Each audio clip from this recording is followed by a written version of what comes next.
Hello friends, তোমরা সবাই কেমন আছো?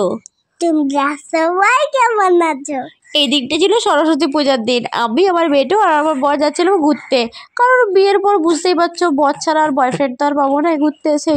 দেখছো বন্ধুরা, আমার খুব ঘুম পাচ্ছে। হ্যাঁ, ঠিকই বলেছো। রাস্তায় বেরালেই তোদের দুজনের ঘুম, বাপ যেমন বেটা তেমন।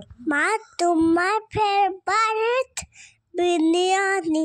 একদম যা বলেছো, আমার সেই দারুণ লাগে বিরিয়ানি খেতে। আমি যে বিরিয়ানির ভক্ত, মানে কি বলবো। আমার সত্যি কথা বলতে জানো বন্ধুরা, আমার নিজের হাতের বিরিয়ানি সব থেকে বেশি ভালো লাগে। আর তার চেয়েও ভালো লাগে মানে যদি গরম গরম রাস্তার মধ্যে যদি সেরকম একটা পাই, মোটামুটি ঠিকই আছে। এটাকে তো 10-এর মধ্যে আমি 6 দিতেই পারি।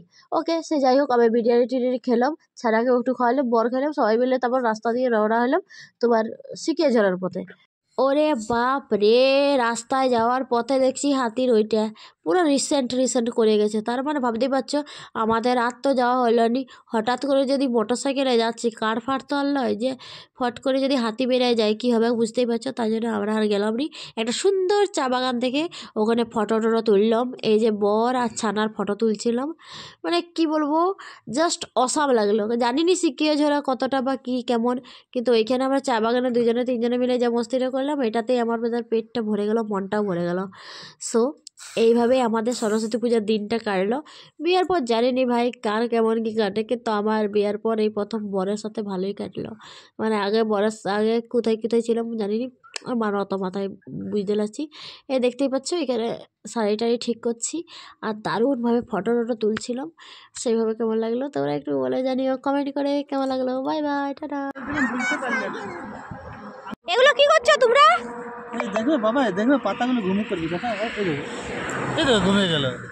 এটা তুমি এটা টাচ করো, এটা টাচ করো।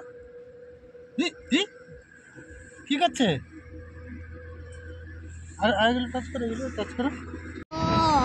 ঘোরাবো গাড়ি ওখানে না, এই যে এটা এই যে হাতির বডি এখানে দাঁড়ানো নাই, তার জন্য আমরা ঘুরে দিয়েছি। আমাদের ডেস্টিনেশন চেঞ্জ হয়ে গেছে। চলো চলো চলো তাড়াতাড়ি চলো, হাতি বেরিয়ে যাবে।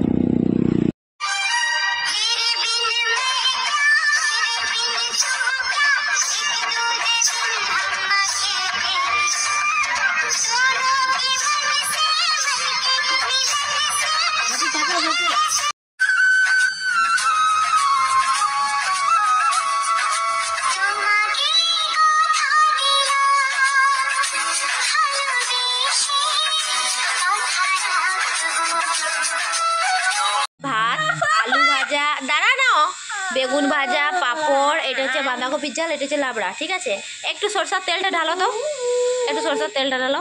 এই যে মহাশয় জাম্বা ঠেলিয়ে লাবড়া খেতে বসে গেছে। কেমন লাগছে তরকারিটা? কিটা? সজনা ফুল সিক, যেহেতু এখানে এটা পাওয়া যায়নি, মানে আমি পাইনি, পাওয়া যায় কিনা জানিনি, বাট আমি বাজারে পাইনি। এই যে সো আজকে হচ্ছে ষষ্ঠী, এখন আমরা খাবো পান্তা ভাত। কে কে খাবে তোমরা পান্তা ভাত খাবে? এই দেখো পান্তা ভাত খাবো, মানে সরস্বতী পূজার পর দিন আমাদের গোটা কলাই সিদ্ধ হয়। যেহেতু আমি বাইরে আছি সেহেতু হচ্ছে না ব্যাপারটা, তো আমাকে যতটুকু আমি পারি ততটুকু আমি করেছি ভাই। দেখো কী কী করেছি। এই যে এখানে আছে তোমার ভাত, পান্তা ভাত, আর এখানে আছে সিম আর বড় যে কাঁচা লঙ্কাটা হয় না সেটার তরকারি, মানে এটা সরষা দিয়ে করেছি। এটা বেগুন, আলু ভাজা, পাঁপড় আছে, বাঁধাকপি ঝাল, আর সব মিলে মানে লাবড়া টাইপের একটা। ঠিক আছে, তো এই দেখো এখন আমরা পান্তা ভাত খাবো। একটু নুন দাও।